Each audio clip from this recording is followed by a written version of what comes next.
The warm spring sun of Abilene streamed through my windows, casting dust motes into the air like tiny dancers.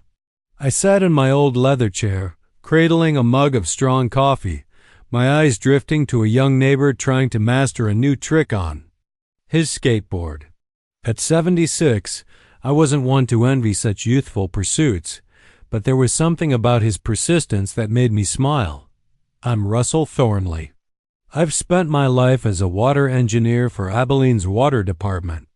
It's not the most glamorous job, but it's steady and fulfilling. People don't often think about the folks who make sure clean water keeps flowing until it's no longer there. Over my career, I've weathered 3 major floods and 2 severe droughts.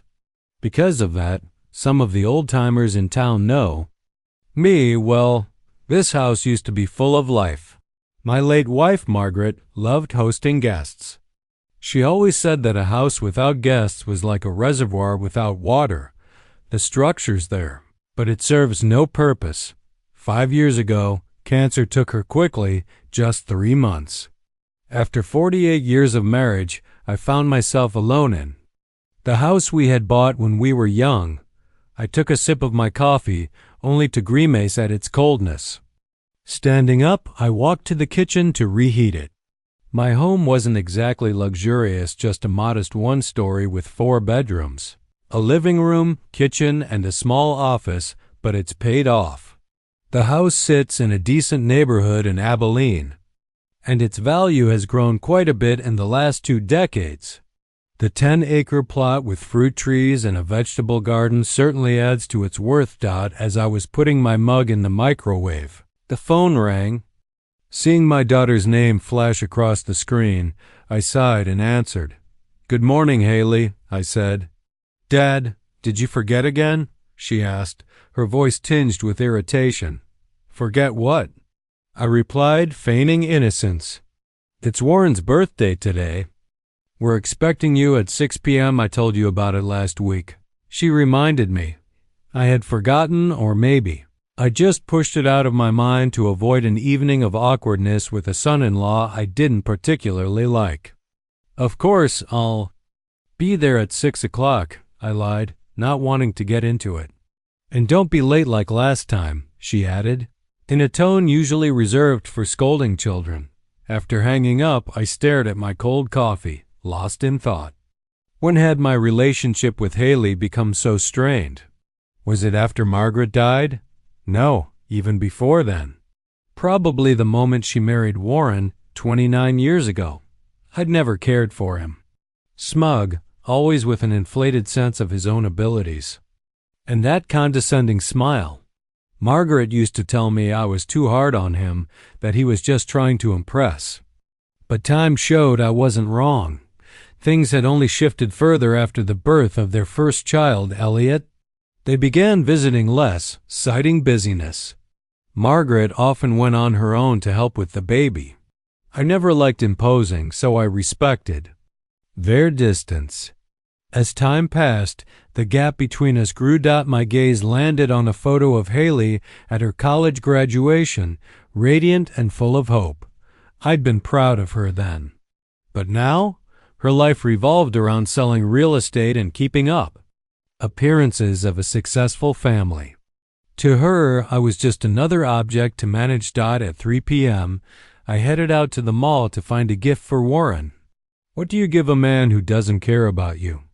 I settled on an expensive bottle of whiskey. Corny, maybe, but it worked. At the store, I ran into Judy Parker, a neighbor from 2 doors down. "Russell, it's been ages. How've you been?" she asked. "I'm hanging in there, Judy. How about you?" "Grandkids are in town for the week, so I'm out shopping with them." She gestured to 2 teenagers browsing electronics. "By the way, I saw Haley the other day. She was looking at the Thompson house for sale, and she was looking at it with some older gentleman, showed him your house through the fence. I thought you were thinking of selling?" I froze. Haley had shown my house to someone without even telling me? "You must be mistaken, Judy," I said, trying to keep my voice steady. "I'm not selling the house." We exchanged polite goodbyes, but her words gnawed at me all the way to Haley and Warren's place. Their two-story home in the newer part of town always felt soulless to me, like so many others in that area. As I parked, I saw several cars outside. There would be other guests at exactly 6 p.m. I rang the doorbell, holding the gift bag. My granddaughter Flora answered the door. She was tall and slender, her hair in a casual bun, and looked so much like Margaret that it sometimes took my breath away. "Hi, Grandpa," she said with a peck on the cheek before taking the bag. Inside, the room was already full. There were 10 people, Warren's colleagues, a few neighbors, and some I didn't recognize. Warren stood by the fireplace with the glass in hand, accepting congratulations. When he saw me, he nodded, but didn't make an effort to come over. "Finally, Dad," Haley said as she approached, handing me a glass of wine. "We thought you'd be late again." "I said I'd be here by 6 o'clock, I replied, my voice curt. "Yeah, well, never mind," she said, quickly changing the subject. "Meet the Glovers. They've just moved into our street." The next hour passed in dull small talk. I sat in a corner, observing my daughter's family in their element. Warren was, as usual, the center of attention, laughing loudly and telling stories of his supposed triumphs at work. Haley flitted between guests, the perfect hostess with a perfect smile. Elliot, their tall, perpetually tired-looking son, sat off to the side, engrossed in his phone. At one point, the conversation turned to real estate. "The market is crazy right now," Haley said.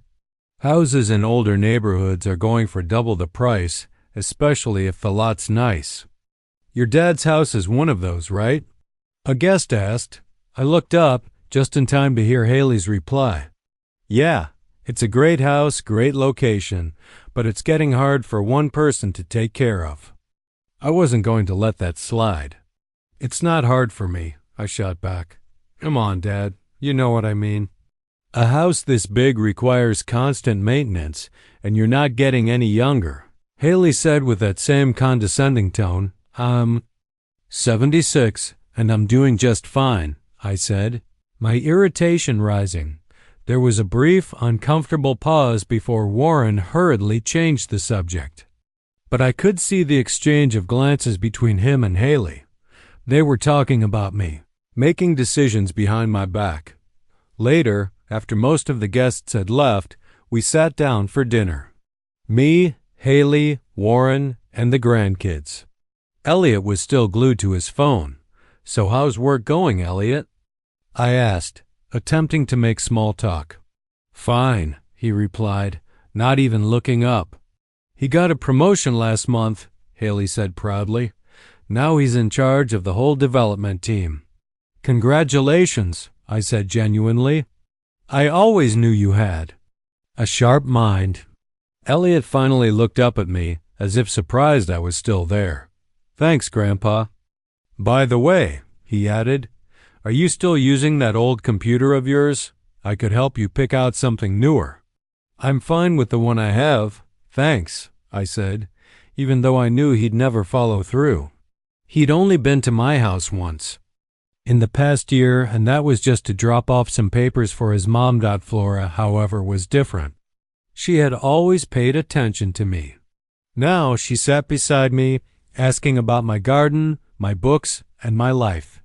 "Grandpa, can you show me those old work photos you mentioned last time?" she asked. "Sure, anytime," I replied. But then Haley chimed in, "Flora, you've got enough to do before your internship. Don't tire Grandpa out." "I like her company," I said, brushing off Haley's comment. Haley's tone shifted. "Dad, we all understand that you're lonely," she said, her voice falsely sweet. "But young people have their own lives, their own plans." "I'm not holding anyone back," I countered. "I'm just happy when my grandchildren take an interest in family history." Warren laughed. "Stories about plumbing? I'm not sure that's the most exciting legacy." I bit my tongue. not wanting to make a scene. But then Haley leaned forward, her expression serious. "I've been meaning to talk to you, Dad," she said. "Have you thought about moving to a smaller place? It's a great time to sell. Prices are at their peak." That was it. The conversation I'd been dreading since hearing Judy's words earlier. "I'm not selling my house, Haley," I said firmly. "But think about it. Less cleaning, less gardening. There are great senior complexes with pools, medical care," she continued. "I don't want to live in a senior complex. I want to stay in my house." "Be reasonable, Dad. It's getting hard for you to maintain," Haley pressed. "Says who?" I shot back, anger creeping in. "I'm doing just fine." She hesitated for a moment, then said, "Well, the house is in need of repair. The porch is sagging, the fence is crooked, the garden is overgrown." The words stung, and I felt my temper flare. "If you're so concerned about my house, maybe you should offer to help more often instead of judging me." Warren's voice interrupted, smooth and conciliatory, but I knew the words were hollow. "Russell, we're just worried about you. At your age, a fall could cause serious problems. There are dangers here: stairs, thresholds, uneven floors." "I've lived in this house for 48 years, I retorted, "and I know every inch of it." "Don't talk to me like I'm senile." "No one's saying that," Haley sighed. "We just want you to be safe," she said, her voice softening. I stared at her for a long moment, seeing not concern but control. Behind her words, I could sense the decision already made. The house would be sold, one way or another. Mask of concern, I saw impatience and calculation. Judy wasn't wrong. They were already planning the sale of my house. The evening ended tautly. Warren was unhappy that I'd ruined the party atmosphere. Haley smiled tensely as he saw off the last guests. Flora hugged me goodbye and whispered, "Don't mad at your mom. She's really worried." Elliot just nodded, not looking away from the phone. At home, I sat in the dark for a long time, looking at the pictures on the mantelpiece. Margaret on our wedding day. Haley at her high school graduation. Grandchildren as children. Family that seemed to have vanished into thin air, leaving only shells of people with whom only papers connect me. The next morning, I called my old friend and colleague, Levi Harrison, who had moved to a neighboring town after retiring. We hadn't seen each other in almost a year, though we called regularly. "Levi, how would you like me to come down for a couple days? We got a lot to talk about." "Russell, sure, come on down. You know, my door is always open to you." After talking to Levi, I started packing Asmol bag for the trip. As I was packing, I noticed that Haley had sent a text. "Dad, I found a great apartment for you. I want to show it to you the other day. Let me know when you're free." I didn't reply. Instead, I pulled a folder from the safe with the deed to the house and other important papers. Everything was in order.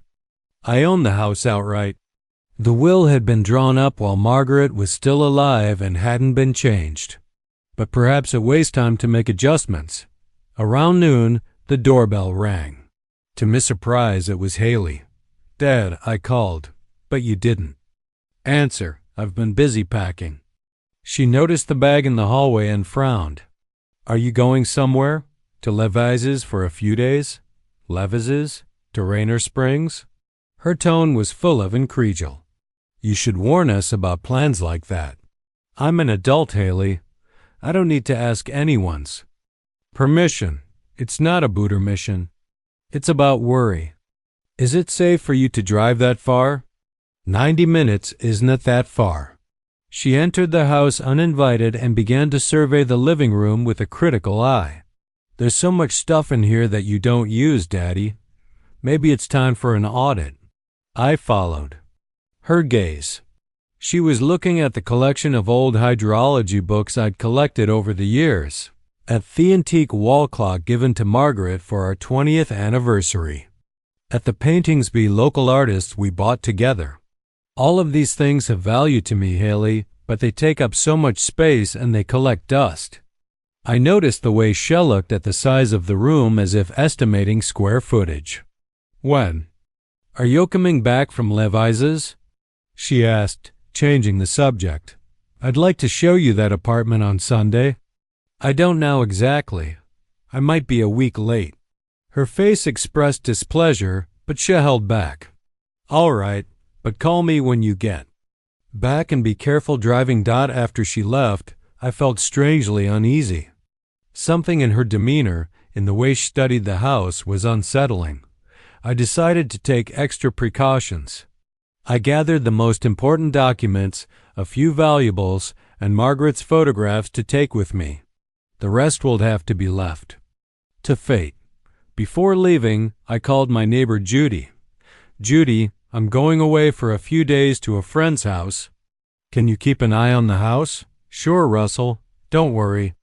I'll notice if anything's wrong. With those words, I locked up the house, got into my old but reliable Ford, and drove to Levi's, thinking that it might be time to make some serious decisions about my future and my relationship with me family. The drive to Rainier Springs wasn't too busy on this weekday. I drove at a leisurely pace, enjoying the views of the Texas countryside, the rolling plains dotted with wild flowers, the sprawling oaks standing alone. Spring had been unusually bountiful this year. Margaret loved this kind of weather. Every year at this time, we went on picnics in the country and photographed the flowers for her scrapbook. Now I traveled alone, and the photos became increasingly rare. It's strange how many things lose meaning when there's no one to share them with. Levi met me in the driveway of his neat one-story house. In his 78 years, he was still strong and trim, though his hair had turned gray and wrinkles crinkled his once smooth face. But his eyes, the clear blue eyes of an engineer accustomed to precise calculations, remained the same. Russell, old boy, he gave me a big hug. I'm so glad to see you. Come on in. I've just made lunch. The house smelled delicious, smelling of stewed meat and spices. On the kitchen table were 2 plates, a bottle of good whiskey, and fresh bread. After Edna died, I started cooking. On my own, Levi explained, noticing my surprised look. Turns out I like it. Sit down and tell me how you're doing. Over lunch, I told him about my suspicions about Haley and her plans for me house. Levi listened attentively, occasionally asking clarifying questions, but not interrupting. That's what I'd been missing. A man who actually listened, not waiting for a pause to insert his opinion. Do you think they might do something while you're gone? He finally asked. I don't want to believe that Haley is capable of doing something like that, but I hesitated. But you see the way she looks at your house, Levi finished for me. I get it. My youngest was away squinting at my rare coin collection too. After Edna died, she implied that Daddy's having a hard time taking care of them. Coins. Can you imagine? We both grinned.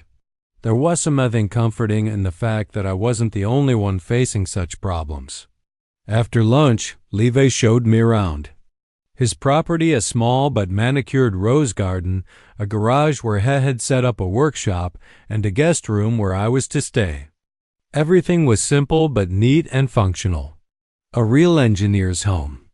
I moved here when I realized I didn't need a big house in Abilene, Levy said. But it was my decision, Russell. I made it myself. I chose this place. I decided what he wanted to bring with me. It's important to stay in control of your life. In the evening, we sat on the veranda, sipping whiskey and watching the sunset. The conversation flowed smoothly from memories of work to discussions of politics, from stories about grandchildren to reflections on life. At one point, I caught myself thinking that for the first time in a long time, I felt normal. Not a lonely old man tolerated out of politeness, but just someone whose opinion mattered, whose experience was valuable, whose company was enjoyable. You know, Russell, Levi said thoughtfully. You and I didn't just survive in this world, we've built a part of it. Every time someone in Abilene opens a faucet and clean water flows from it, it's to our credit. Every time it rains hard, but the city doesn't flood, it's because we designed the drainage system correctly. None of the youngsters with their gadgets and new ideas realize how much work is put into something they take for granted. I nodded, feeling a lump come up to my throat. Levi had expressed something I'd often thought about, but couldn't articulate. We sat on the veranda until a cool breeze forced us to move into the house. As I fell asleep in the Kaziguest room, I felt a strange calmness. Whatever awaited me at home, I knew I was not alone. The morning greeted us with bright sunshine and chirping birds. Levi, it turns out, was an early bird. When I went into the kitchen, he had already made breakfast and was reading the newspaper. Any plans for today? He asked, pouring me a cup of coffee. Not much. Why don't we go to that lake you were talking about? See the new dam? Levi brightened up. Despite his retirement, he was still interested in professional matters and regularly traveled to inspect the hydraulic structures in the county. The day was spent traveling and talking. We toured the new dam built to replace the old one, still of our design. We stopped by the local university where Levisama Times lectured to hydrology students. We stopped at a small restaurant that served excellent steaks. Everywhere Levy was greeted with respect and warmth. Professor Harrison, Mr. Harrison, our hydrology guru. That's how people addressed him. You're a real celebrity around here, I remarked as we drove home. I just don't stop taking an interest in things, Levy shrugged. I go to town meetings, give lectures, counsel young professionals. People appreciate when you share your experience, not just keep it to yourself. It got me thinking, maybe that was my mistake. After retirement, I withdrew into my home, into my memories. Didn't seek out new contacts. Didn't offer my expertise. No wonder I had become a burden to Haley and her family. An old man just occupying valuable real estate. Fate vening, sitting in Levi's living room, I ventured to call home to see if everything was okay. Strangely, I had a hunch that something was wrong. I dialed my number and there was no answer. I tried my neighbor Judy, no answer. I didn't call Haley because I didn't want her to know I was worried.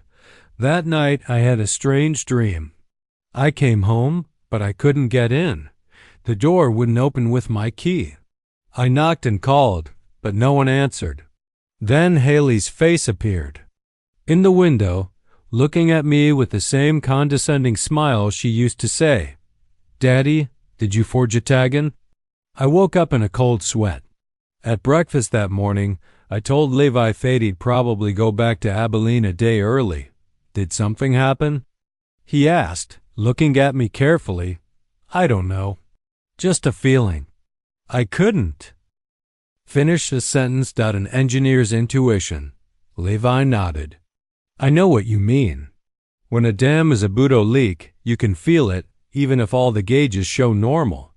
I pulled myself together quickly, but without haste. We exchanged a firm handshake. Call me if you need help, Levi said goodbye. And not just in an emergency, just call. The drive back seemed longer. I drove, absorbed in my own thoughts. Those 3 days at Levi's had made a lot of things clear to me. I saw that it was possible to age differently, to remain active, respected, needed. That age is not the problem, but how you treat it and how you let others treat you. As I pulled up to my neighborhood, I noticed I was gripping the steering wheel too hard and forced myself to relax. There's probably nothing wrong, I said to myself. Just a silly old man's fears. But as I turned onto Miss Street, I immediately realized that my fears were not in vain. There was a dumpster outside my house that hadn't been there when I left. And parked in the driveway was Warren's familiar SUV. I parked and walked to the front door. I took out my keys, put them in the lock, and found the key wouldn't turn. Tried again. No use. The lock was new. At first, I couldn't believe it. Had the Riley done it? Changed the locks on my own house? I rang the doorbell, knocked. No one answered. I walked around the house and peered through the living room window. What I saw made me cold. My living room was almost empty. Gone were the bookshelves, the chair I liked to sit in, a few paintings from the walls. There were boxes in the center of the room, and Haley and Warren were methodically going through things, putting some in boxes, others set aside. I knocked on the window. They flinched and turned around. Something resembling guilt flashed across Haley's face, but it was quickly replaced by a determined expression. Warren went to the window and gestured for me to go to the front door. When they opened it, I had already gotten over the first shock and anger. Now I felt strangely calm, almost detached, as if I were watching from the sidelines. "Dad," Haley looked surprised. "You're home early. We weren't expecting you until tomorrow." "Obviously," I replied dryly. "What's going on here?" "We thought we'd help you clean up a little," Warren began, in that condescending tone I'd always hated. "You know, it's about time you got all these. Why did they change the locks?" I interrupted. There was an awkward pause. Haley and Warren looked at each other. "Dad, we wanted to talk to you about this when you got back," Haley began. "We found a great apartment in a new complex for active retirees. It's got everything geared toward people your age, medical care, entertainment. You change." "The lock's on my house," I repeated, without me permission. "We're worried about you," Warren interjected. "You live alone. Your health is failing. What if you fall? What if you get sick? There's no one around. That's an excuse to break into me house and start throwing away my stuff." "We're not throwing anything away," Haley objected. "We're just, sorting. What you really need will go with you to our new apartment. We'll put the rest in storage." I looked around the living room. Boxes, half-disassembled shelves, empty walls. They were already sorting through my life without asking permission. "And when were you going to tell me about this?" I asked, feeling a cold rage rising inside me. "We tried to talk to you about moving out, but you refused to listen," Haley said with a hint of accusation in her voice. "We thought it would be easier to get everything ready and then show you the new apartment. You'll see for yourself how much better it is." "And then what? Sell my house?" "We have to be practical, Dad. This house is too big for you. It needs constant maintenance, and the money from the sale will give you a comfortable old age. And you'll make a nice profit," I added. "How can you say that?" Haley looked offended. "We're doing this for you." It gave her a long look. Did she believe what she was saying, or had she just learned to convince herself that she was acting in good faith? "Give me the keys to the new locks," I said calmly. "Dad, let's talk first. We can show you the apartment today." "Key," I repeated more firmly. Warren reluctantly pulled a bunch of keys out of his pocket and separated one. "Russell, you have to understand." I took the key, not listening to the continuation. My calmness must have confused them. They expected anger, screaming, perhaps event tears, but I felt only cold determination. "I want you to leave," I said. "Now." "But we're not done." "You are done." I said, "This is my house. You broke in here without permission. Changed the locks. Touch my stuff. Get out before I call the police." "The police?" Haley looked shocked. "Dad, you don't know what you're saying. We're your family. That's why I'm giving you a chance to leave amicably. I expect you here tomorrow to put everything back the way it was. And don't you dare throw anything away or take anything away." Reluctantly headed for the exit, throwing me perplexed glances. At the door, Haley turned around. "Dad, we still have to talk about this. You can't just..." At that moment, my cell phone rang. I pulled it out of my pocket and saw her name on the screen. Haley, standing in front of me, heard the ringing too and looked at her phone in her hand, confused. "What the?" I answered the call and put the phone to my ear. "Dad." Haley's voice sounded excited. "We came to your house, but you're not here. Where are you?" I silently looked at Haley standing in front of me and listened to her own voice on the phone dot. There was a look of understanding and something akin to fear on her face. "We changed the locks," the voice on the phone continued. "And you don't live here anymore. It's for your own good, Dad. We found you a great apartment and a nursing home where you'll be taken care of." I slowly put the phone down and looked at my daughter. "That's very brave of you," I said quietly. Something in my tone made her take a step back. Warren took her hand. "Come on, Haley. This isn't a good time to talk. Let's let your father cool off." They left, leaving me alone in the half-ruined house. I slowly walked around the rooms, assessing the damage. Many things were boxed up, some just piled in a heap. The bedroom was in chaos. They'd obviously gone through all the drawers. In the study, my laptop and several folders of documents were missing.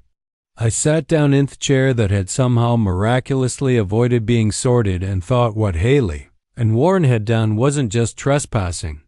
It was treason. They'd taken advantage of my absence to break into my house, to change my life without my consent, to dispose of my property as they saw fit, all under the pretense of caring for me. I remembered Levi's words about the importance of maintaining control of my life. I remembered how respectful the people at Rayner Springs had been to him and how different it was from the condescension Haley and Warren had treated me with. Well, it was to show them that I wasn't a helpless old man to be manipulated. I have rights.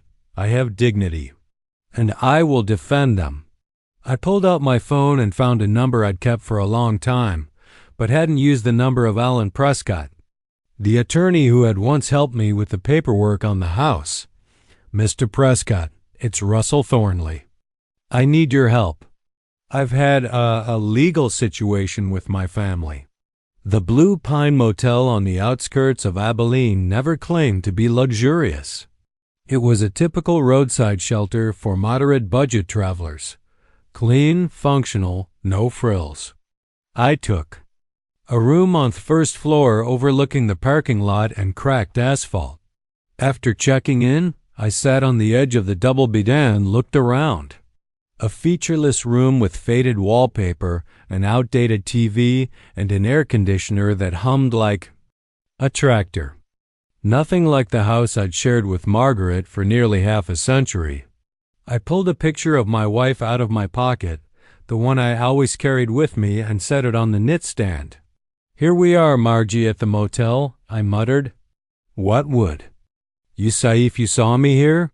I could almost hear her soft laugh and her reply. I'd say finally decided to be a little spontaneous. "Russ," smiling at the memory, I pulled out of me bag the file folder I had thoughtfully brought with me before traveling to Levi's. It contained everything I needed. The house title, will, bank statements, medical reports, and other important papers. I spread them out on the bed like solitaire cards.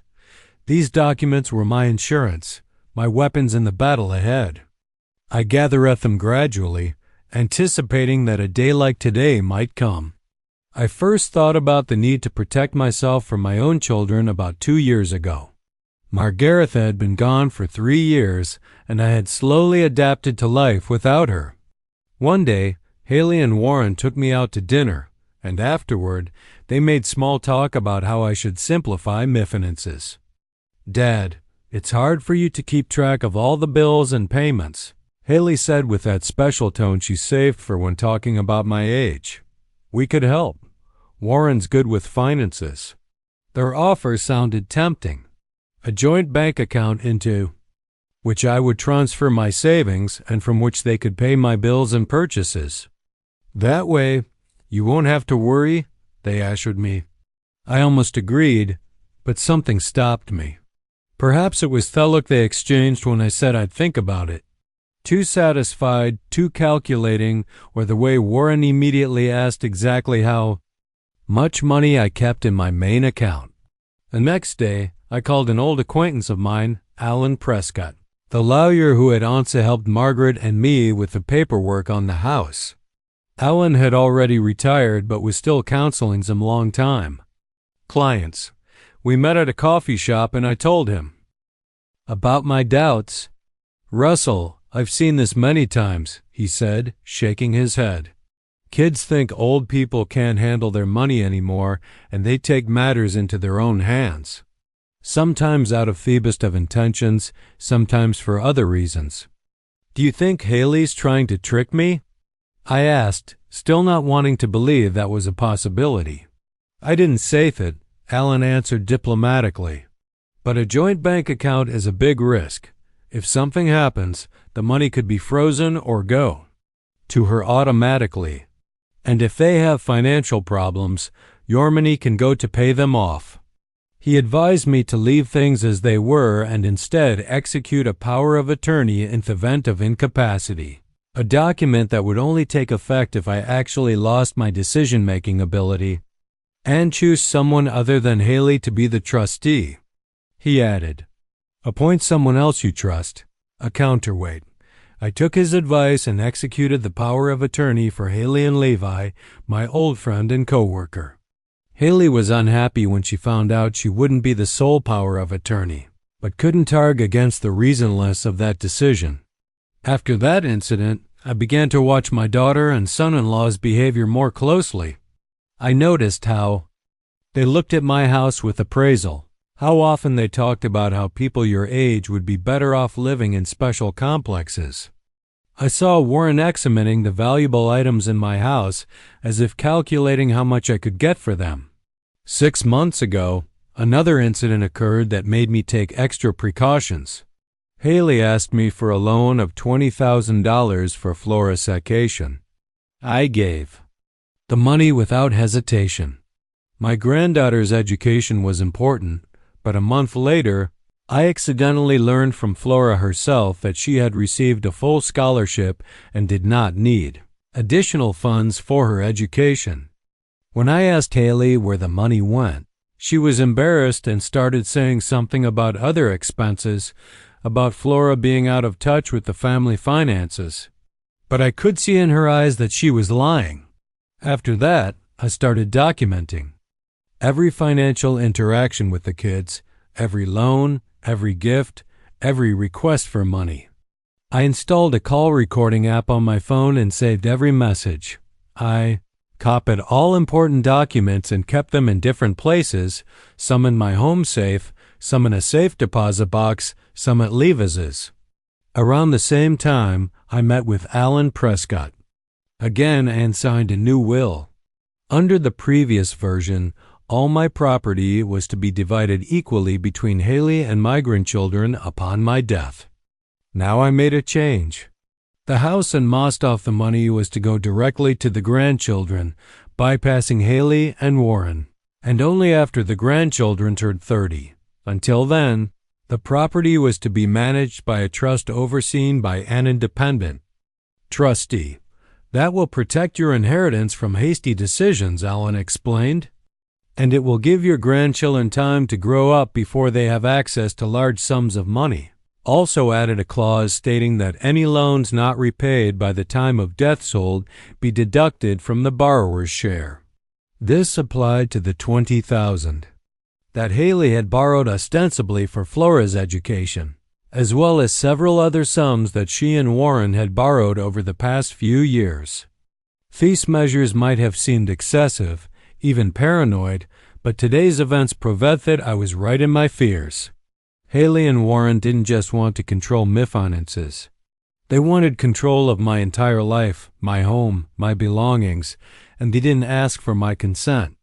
Back to the present, I gathered the papers back into a folder and called Alan Prescott. Despite the late hour, he answered almost immediately. "Russell, what happened?" I told him what had happened. The change of locks, the audit of my belongings, the attempt to evict me to a nursing home. Alan listened in silence, only occasionally asking clarifying questions. "This is a serious violation of the law," he said when I was done. "Tapicing, property damage, attempted eviction. Do you have proof?" I took some pictures of the trashed rooms, and I recorded our conversation when they admitted they'd changed the locks. "Oh, that's great. We can file a police report right now, if you want." I've been thinking going to the police would mean a complete break with my daughter. Despite what she'd done, I wasn't sure I was ready to take that step. "Let's try to handle this another way first," I said. "I want to send them a formal complaint on your behalf. Give them a chance to make things right." "All right," Alan agreed. "I'll prepare the document, but you need to decide exactly what you want to demand from them." We went over the details. I wanted Haley and Warrento return all the things they'd taken out of the house, restore the rooms to their original condition, return the old locks, or give me all the keys to the new ones. In addition, I demanded the return of all the sums they had borrowed within 30 days. And one more thing, I added. I want them to provide a written apology and an undertaking never to enter my house again without my express consent. Those are reasonable demands. Alan approved. "I'll prepare the document and send it to you for approval in the morning. Then we'll deliver it to Haley formally via courier." After talking to Alan, I felt somewhat relieved. I had a plan. I had support. I had proof. He wasn't defenseless in the face of my children's betrayal. In the morning, I was awakened by the phone ringing. It was Flora, my granddaughter. "Grandpa, where are you?" "Mommy said you went somewhere." "I'm at a motel." "Honey, there's been some trouble with the house." "What kind of problems?" "Mommy didn't say anything. She just said you two got in a fight because she wanted to help you clean." I grinned. Help with that cleaning was what Haley called her attempt to evict me from my own house. "It's a little more complicated than that. Flora, your parents changed the locks on my house while I was away and started packing up my stuff." "What? Why?" She sounded genuinely surprised. "They think I should move into a nursing home, and they've decided to expedite the process." "Oh my God, Grandpa." I had no idea. "That's terrible. Are you okay? Do you need anything?" Her genuine concern touched me. At least one family member still cared about me. "I'm fine, honey. Don't worry. I can come to you. Where are you staying?" I gave her the address of the motel, and she promised to stop by this afternoon. After talking to Flora, I felt a little better. Maybe all is not lost. Alan sent a draft of the claim by 10 o'clock in the morning. The document was couched in legal terms, strict and unambiguous. It clearly laid out the facts of the violation, my demands, and the consequences that would follow if Thiedmans were not met, namely a police report for trespassing and property damage and a civil suit for damages. I approved the text, and Alan sent a courier with a document to Haley and Warren's address. Now all we had to do was wait for their reaction. Around noon, there was a knock on the door of the motel room. I opened it and saw Flora, tall, slender, with a worried expression on her face, so like young Margaret. "Grandfather," she hugged me tightly. I was so worried. We sat on the edge of the bed, and I told her all the details, how Haley and Warren had gradually made it clear they wanted me to move out, how they changed the locks and started sorting my things, my conversation with the lawyer. "I can't believe Mom would do that." Flora shook her head. "She said she was worried about you, that it was hard for you to live alone in such a big house, but she never mentioned that she was going to change the locks." "I guess she didn't think I'd be back so soon," I said dryly. "What's going to happen now? Are y'all going to sue them?" "Only if they don't comply with my demands. I gave them a chance to make things right." Flora looked depressed. "I feel terrible. I should have known something was wrong. Mother has been talking so much lately about your house, about how it could be sold. It's not your fault, honey. It's not your responsibility. But I could have done something, talk to you, warn you.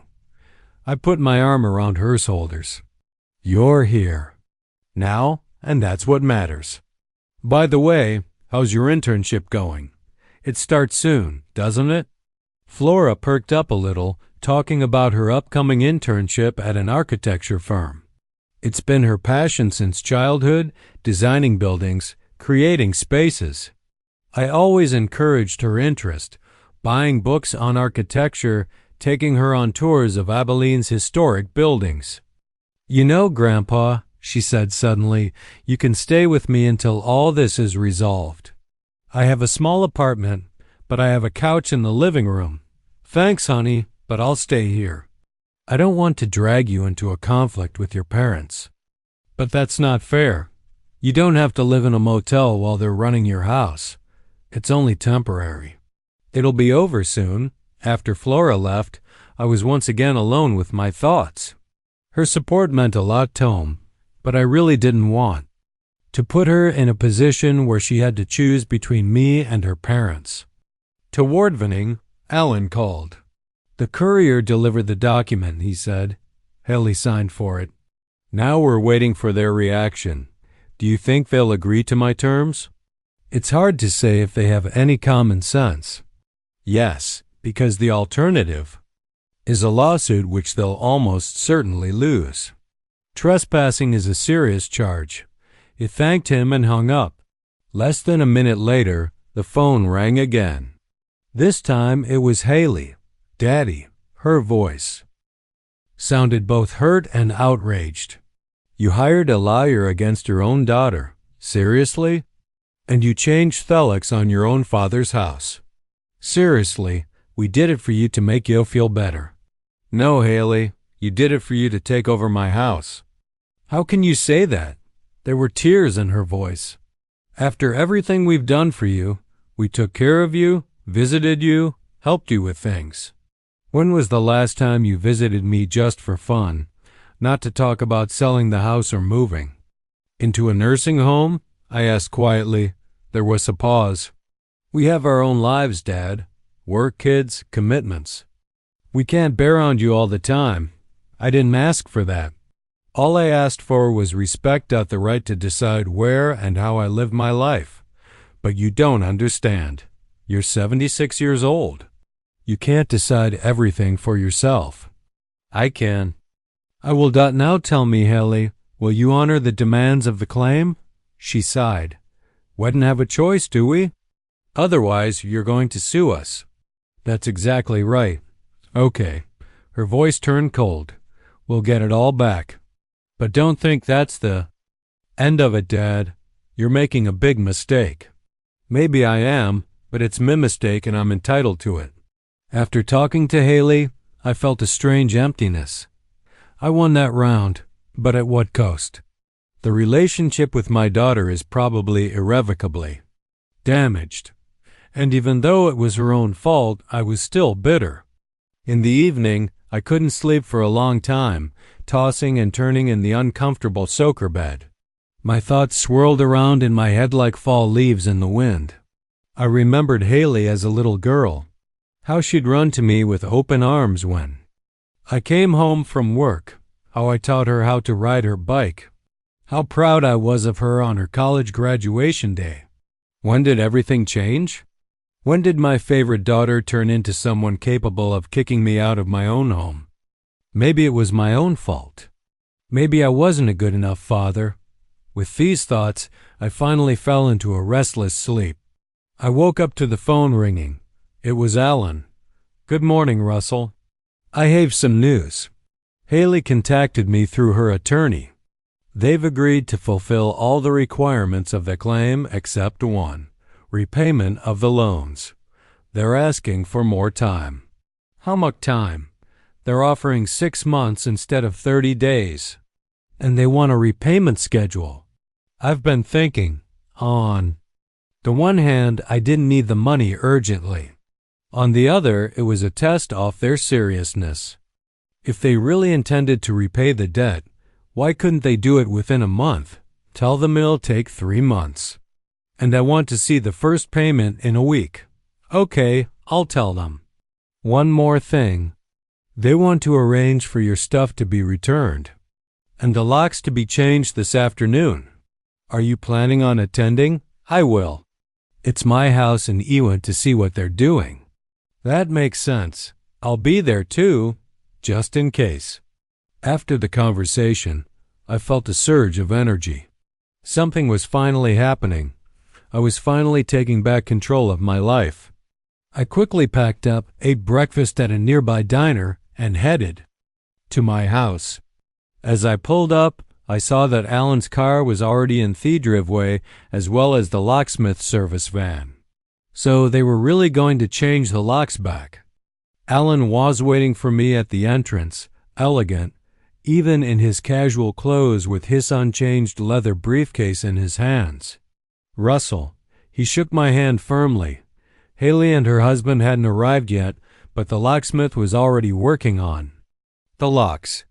Indeed, a young man in uniform overalls was working on the front door lock. How are you feeling? Alan asked, looking at me carefully. Strange, I answered honestly. Like I was back in someone else's house. It'll pass. The important thing is that the truth is on your side. Soon, Haley's car pulled up. She got out, followed by Warren. Both of them looked tense and avoided, looking me in the eye. Dad. Haley nodded dryly. Mr. Prescott.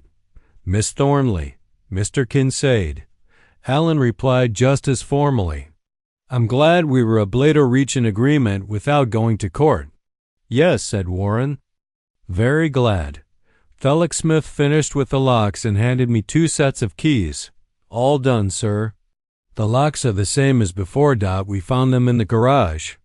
I thanked him and paid, though the agreement was that Haley and Warren would cover the expense. I didn't feel like arguing about petty things. We walked into the house. The inside was already much more organized than the last time I'd seen it. Furniture had been put back in its place. Books had been put back on the shelves, but it still felt like someone else's house. Things were not quite the way I was used to them. Books were out of order. Where are the things you took out? I asked. In the garage, Haley answered. We didn't throw anything out like you asked. Good. I'll check back later. Alan pulled a document out of his briefcase. This is the agreement we discussed. It sets out all the terms, including repayment of the loans within 3 months. Please read it carefully and sign it if you agree. Haley took the document and began to read, handing each page she read to Warren. Her face grew increasingly grim. It says here that we recognize trespassing, she said finally. That's not true. We had a key. A key you used without the homeowner's permission. Alan replied calmly. It's still trespassing. And it shows a loan off $20,000, which I supposedly borrowed for Flora's education, but that money was a gift. No, Haley, I interjected. You asked to borrow it specifically to pay for Flora's tuition, and I can prove it. I have a tape of our conversation. She went pale. You recorded our conversations, your own daughter? Only after I realized I couldn't trust you. There was a heavy pause. Haley and Warren looked at each other as if in silent consultation. Okay, Haley said finally. We'll sign it, but know this, Dad. You ruined our family. I hope you're happy. No, Haley, I said quietly. I'm not happy. I'm deeply saddened. But I didn't destroy our family. You did when you decided that my desires, my dignity, my rights were worthless. They signed the document without further objection. Alan made copies for all parties and tucked the original into his briefcase. As for the payment schedule, he said, the first payment of $2,000 is due in 1 week. The requisites are in the agreement, Haley nodded without looking at me. Can we go now? Warren asked. Or are there any more humiliations we have to endure? You are free to go, said Alan, but remember your obligations. They left without saying goodbye. I heard their car door slam. The engine roared louder than necessary. Then there was silence. There. Alan said, putting his hand on my shoulder. Phase 1 is complete. You're home again. Haley Kanad sat at the kitchen table, staring at the official letter. The courier had just delivered. Her hands trembled slightly, and her face was frozen with an expression of disbelief bordering on indignation.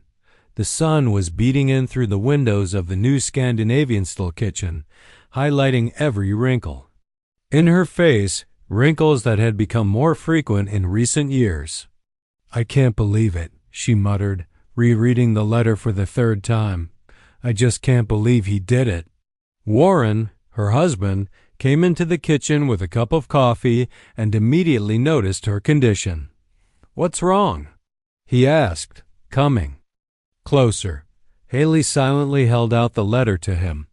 Warren ran his eyes over the first page and his face darkened. Go damn it, he cursed. Have filed a formal complaint against us through a lawyer. Read all the way through, Haley said grimly. He wants all the stuff we took out, the locks restored, and all the loans paid back within 30 days. All the loans, Warren, that's almost $40,000. We don't have that kind of money right now. Warren ran a hand through his hair, visibly nervous. Not. After buying a new car and fixing it up. I know. Haley stood up abruptly and began to pace the kitchen. And that's not all. He's threatening to sue us for trespassing and property damage if we don't comply. Sue Warren against his own daughter. He's bluffing, Warren said uncertainly. He's not really going to have you see this letter? Haley interrupted him. It's from Alan Prescott. He's not some cheap lawyer. He's one of the best lawyers in Abilene. Dad wouldn't hire him just to make a threat. She sank back into her chair, suddenly feeling weak. I don't understand, she said more quietly. Wanted what was best for him. He can't live alone in this huge house. He can't cope anymore. We tried to talk to him nicely, but he wouldn't listen. What were we supposed to do? Maybe Wesheldon have changed the locks, Warren said uncertainly. It was a little drastic. What? Wait for him to fall downstairs or forget to turn off the gas. Haley snapped at him. He's 76 years old. He can't make rational decisions anymore. According to this letter, he can, Warren said, looking at the document. Again, and very well. At that moment, the front door slammed and Elliot, their son, entered the kitchen. A tall young man with a perpetually tired look and headphones around his neck. What's wrong? He asked, noticing his parents' tense faces. You look like someone died. Your grandfather filed a formal complaint against us through an attorney, Haley replied. Because we changed the locks on his house. You did what? Elliot looked genuinely shocked. Without his permission. We did it for him, Haley defended herself. You know the state of the house, and Grandpa can't do it on his own anymore. We found him. A great place in Cedar Hills with round-the-clock care, socialization, all the amenities. But it's his home. Elliot shook his head. You can't just kick him out. Wouldn't. Haley was indignant. We were helping him make the right decision by changing the locks while he was gone, Elliot said skeptically. I don't know, Mom. If someone changed the locks in my apartment without my permission, I'd go to a lawyer. This is different. You're young. You're independent. And Grandpa, he can't live alone anymore. Why do you say that? Elliot objected. I was at his place a month ago helping him set up a new router. He's perfectly sane, cooks his own meals, takes care of himself. Yes, the house needs repairs, but that doesn't mean Grandpa needs to be evicted. Haley looked at her son in bewilderment. She hadn't expected him to take his grandfather's side. That's easy for you to say, she said bitterly. You're not the one who's going to deal with him if something happens to him. You're not the one who's going to go to him at the first call if he gets sick. Do you? Elliot asked bluntly. When was the last time you visited your grandfather? Just for fun, not to discuss selling the house. Haley opened her mouth to object, but couldn't fin the words. Warren hurried to intervene. Look, son, the situation is more complicated than it seems. Your grandfather owns valuable real estate that requires constant maintenance. Sooner or later, he's going to have to move. We were just trying to ease the transition and sell the house quickly while the market is high. Elliot added with a hint of sarcasm. Don't say that, Haley wassutraged. We were doing it for Dad. Sure, Mom. Elliot grabbed a bottle of water from the refrigerator. Well, good luck with the lawyer. I take it Grandpa's somewhere else now. At the Blue Pine Motel, Haley replied grudgingly, or at Flora's. She went to see him yesterday. She did? Flora knows.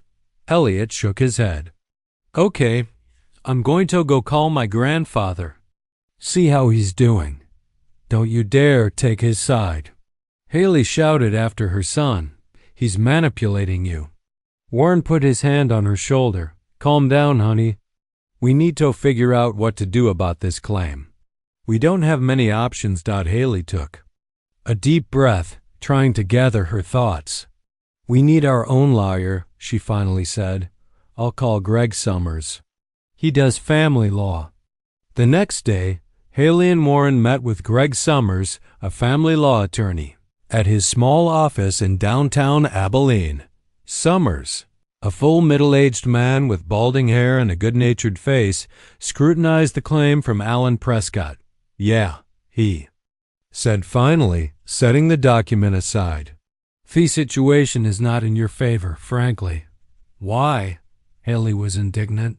We're doing this for my father's benefit. He's an elderly man living alone in a big house that needs care. But legally, Summers interrupted her. You did commit trespassing. You entered the house without the owner's permission, changed its locks, touched his things. Those are serious offenses.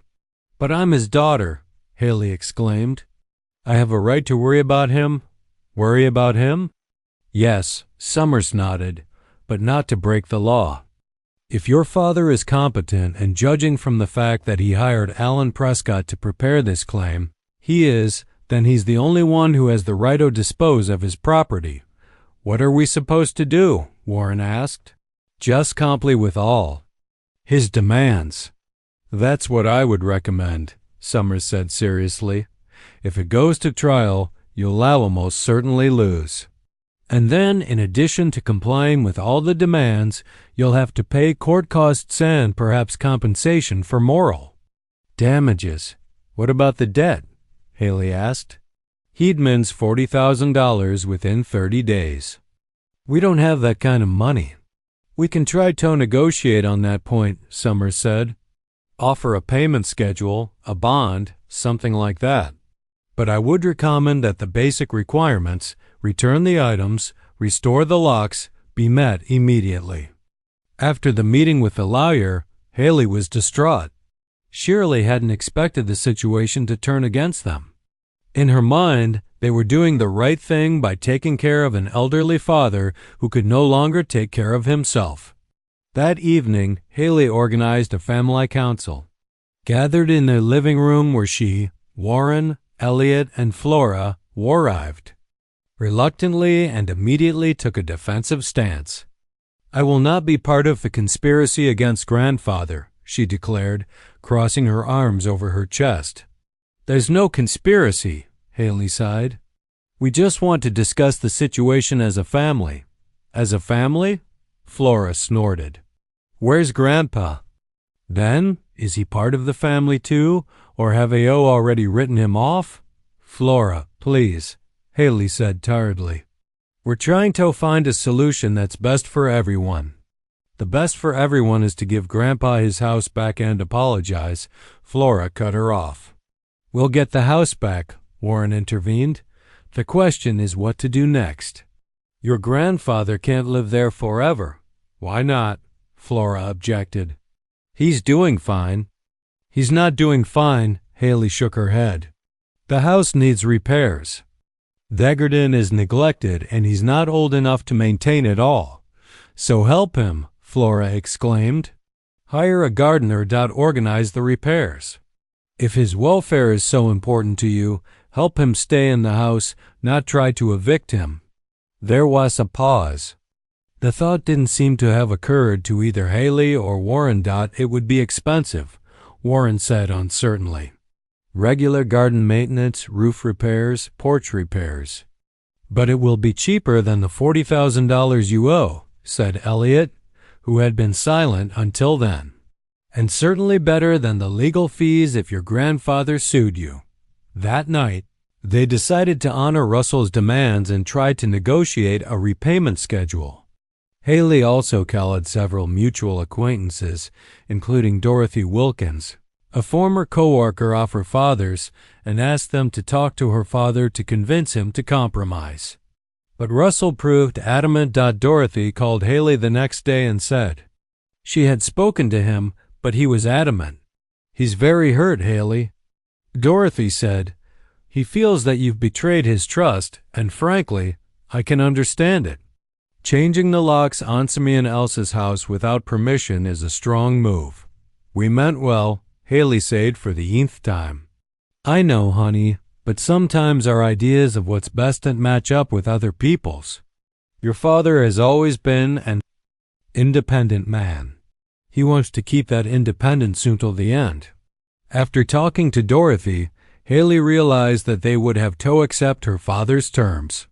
She and Warren contacted Russell's attorney and agreed to meet all of his demands, asking only for more time to repay the debt. To their surprise, Russell agreed to an installment plan, but with the condition that the first payment be made immediately. They had to sell Warren's boat and take out a loan to raise the required amount. On the day they had to return the belongings and change Thelix, Haley was nervous. She hadn't seen her father since the confrontation, didn't know what to expect. When they pulled up to Russell's house, she saw his lawyer, Alan Prescott's car, already parked out front. Russell was waiting for them at the front door, straight and unwavering despite his 76 years. Standing beside him was Alan Prescott, elegant in his expensive suit. "Dad," Haley began approaching him. "Yeah, let's get down to business first." Russell interrupted her. "The locksmith's here, and he'll change the locks, and you can start returning the things you took." His tone was businesslike without warmth or forgiveness. Haley felt her heart clench with pain. Could their relationship never be repaired again? The next few hours passed in tense silence. They set things up under Russell's supervision, who pointed out where things should stand. The locksmith replaced the locks and handed Russell new keys. When everything was finished, Haley decided to talk to her father one more time. "Dad, I want to apologize. Really went too far. I was wrong." Russell looked at her with a long assessing stare. "Are you apologizing base you're really sorry, or because I filed a formal complaint against you?" he asked finally. Haley stammered. His question hit the mark. "Both," she answered honestly. "I really meant well, Dad. I'm worried about you. But the way we chose was wrong. I realized that." Russell nodded. "I accept your apology, Haley, but trust isn't as easy to build as the locks on a door." "I know," she said quietly, "but I'd like to try. We all would." "We'll see," Russell replied, not promising anything concrete. "Now if you're done with your things, I'd like to rest. The last few days have been exhausting." Haley nodded and headed for the exit, Warren following her. At the door, she turned around. "Daddy, I was wondering if Flora and Elliot could come visit you. They're very worried." "Of course," Russell answered. "They're always welcome in my house." That answer gave Haley a tiny bit of hope. Perhaps in time her father would soften toward her, but for now she had to accept his decision and respect his choice, no matter how hard it was. The morning was clear and cool. I sat on the veranda of my house, sipping coffee and watching the first rays of sunlight color the sky a soft pink. It was a strange feeling to be back in my own home after everything that had happened. Like being back in a familiar place, but something subtly different. Maybe it was me. It had been a week since Haley and Warren had given me my keys back and put me things back where they belonged. A week of silence and reflection. They hadn't called. They hadn't come over. Only Flora stopped by a couple times bringing fresh baked goods and telling me about her internship. And Elliot called once asking if I needed help with the computer. I was grateful for my grandchildren's support, but deep down I knew that sooner or later Haley would try again. She was stubborn, just like Margaret used to say, and she wouldn't give up her plans so easily, especially now that I demanded the money back. Thurringing of the phone interrupted my musings. Alan Prescott's name popped up on the screen.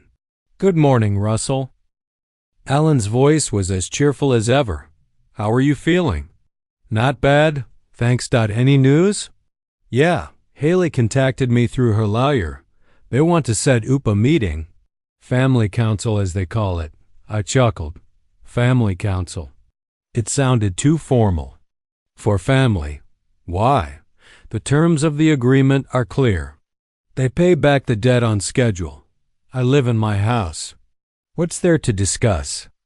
According to them, they want to mend the relationship and to discuss long-term care plans for you. I felt a wave of irritation rising inside me again. They still didn't understand what the problem was. "I don't need care," I said firmly. "I'm perfectly capable of taking care of myself." "I know, Russell," Alan said softly, "but maybe you should listen to them. After all, they're your family." I thought about it. Part of me wanted to just give up to put an end to this relationship. But the other part, the part that remembered Haley as a little girl running toward me after work, wanted to give her another chance. "Okay," I said finally, "but the meeting will be here at my house, and I want you to Bether." "Of course," Alan agreed. "I'll tell them your terms." After talking to Alan, I spent some time thinking about the upcoming meeting. What did I want to get out of it? What did I expect? An admission of wrongdoing from Haley and Warren, a sincere reconciliation, or just a formal agreement that they would no longer interfere in my life? I decided to prepare thoroughly. I pulled out all the documents relating to the loans I'd made to Haley and Warren over the years. I revised my will, the old version, the one that gave Haley half of my estate and the other half to my grandchildren. Prepared a draft of a new will, where only Flora and Elliot became the primary heirs. It was painful to think that my relationship with my daughter had reached that point. But I couldn't let her take control of my life, my property, my dignity if she didn't respect me in my lifetime. Why on earth should I leave her an inheritance? The meeting was set for Saturday at 2:00 in the afternoon. I prepared myself carefully. I cleaned the house, made a coffee and cookies, put on my best casual suit, not out of a desire to impress, but out of self-respect. I wanted to meet them not as a helpless old man, but as the master of the house, the man in control. Alan arrived. First, half an hour before the appointed time. He was in his usual impeccable suit with his usual leather briefcase. "Are you ready?" he asked, shaking my hand. "As ready as I'll ever be," I replied. We sat down in the living room and I went over once more the main points I wanted to discuss. Alan listened attentively, occasionally asking clarifying questions or suggesting alternative wording. He was an excellent lawyer, attentive toddy-tail, but always mindful of the human aspect of the situation. At exactly 2:00, 2 cars pulled into the driveway. Haley and Warren sedan and Elliot Solder Honda. I didn't expect the grandkids to arrive either, but I guess I was glad they did. They could be a buffer of sorts between me and Haley and Warren. I opened the door and let them in. Haley looked tense but tried to smile. Warren, as always, held himself with ostentatious confidence. Elliot nodded at me with a slight smile, and Flora hugged me tightly. "Come on in," I said, pointing to the living room. I'd made coffee. They settled in, Haley and Warren on the couch, Flora and Elliot in the chairs. Alan took the seat next to him across from them. I poured coffee into cups, offered cookies. Ordinary actions that somehow seemed unnatural in the situation. So I began once everyone was settled. You wanted to talk. Haley cleared her throat. Yeah, Dad. I wanted to apologize again. What we did with the locks was wrong. We went too far. He nodded, accepting the apology but not commenting on it. But we're still worried about you, she continued. You live alone in a big house that requires constant care. We wanted to offer help, real help, not what happened. What kind of help? I asked. We could hire a gardener, Warren suggested, and help with the roof and porch repairs. Elliot could check your appliances regularly, and Flora could come by more often, and Haley and I could too. I looked at them carefully. The offer sounded tempting, but I couldn't help but wonder what was behind it. And in return? I asked Ed bluntly. Haley looked puzzled. In return? Dad, we're not asking for anything in return. We just want to help. Like when you helped me by changing Felix? I couldn't help but be sarcastic. No, not like that, Haley blushed. We realized our mistake. We'll respect your decisions, your independence, I wondered. Maybe they had really learned their lesson. Maybe I should have given them another chance. I appreciate your offer, I said finally. But before we discuss it, I want to make a few things clear. I pulled out the file I'd prepared. Over the past 5 years, you've borrowed a total of $42,000 from me. Money for a new car, for home repairs, for Warren's business project that somehow failed, for Flora's education, which, as it turned out, was paid for by a scholarship. None of these loans have been repaid. Haley and Warren looked at each other. It was obvious they hadn't expected to start the conversation this way. Dad, we agreed on a repayment schedule. Haley started. Yes, and I appreciate you making the first payment. I nodded. Booty want you to understand that these aren't gifts. They're loans. Money you borrowed, promised to pay back, and haven't paid back. We will, Warren said firmly. Every penny. Good. I put felon folder aside and pulled out another. Now for the second thing, my will. I noticed Haley tense up. Warren stepped forward to. Under my current will made while Margaret was still alive. Haley gets half of my estate, including the house. The other half is divided between Flora and Elliot. But I decided to change those terms. I opened the folder and pulled out a draft of a new will. Under the new will, Flora and Elliot will be the primary heirs. They will get the house and most of my estate. Haley will receive a token amount of $1,000. There was silence in the room. Haley turned pale. Warren looked shocked. Flora and Elliot looked at me with surprise and some embarrassment. Daddy, you can't be serious, Holly begged. I can, I said firmly. And here's why. For the last few years, you and Warren haven't looked at me as a father, but as an obstacle to you getting my house and money. You rarely visited me for nothing with no ulterior motive. You took no interest in my life, in my desires. You saw me only as an old man occupying valuable real estate and hoarding money that you could spend. That's not true, Haley exclaimed, but there was no conviction in her voice. It's not true. I looked her straight in the eye. When was the last time you came to me just to talk? Ask how I'm feeling, what I'm interested in, what I'm doing. When was the last time you took me out to a family dinner, not because it was a birthday or a holiday, but just for fun? Haley remained silent. She knew the answer as well as I did. It hadn't happened in years. I've known about your plans for a long time, I continued. I've seen you looking at my house with an appraising eye. I've heard you talk about how at his age you'd rather live in a nursing home. I've seen you examining my things as if you were figuring out how much you could get for them. I turned to Flora and Elliot. I don't want you to feel uncomfortable about any of this. You're not to blame for your parents' actions, and I'm not using you as an instrument of revenge. I truly believe you deserve an inheritance more than they do. You at least visited your old grandfather once in a while just for fun, not for selfish purposes. Flora looked upset.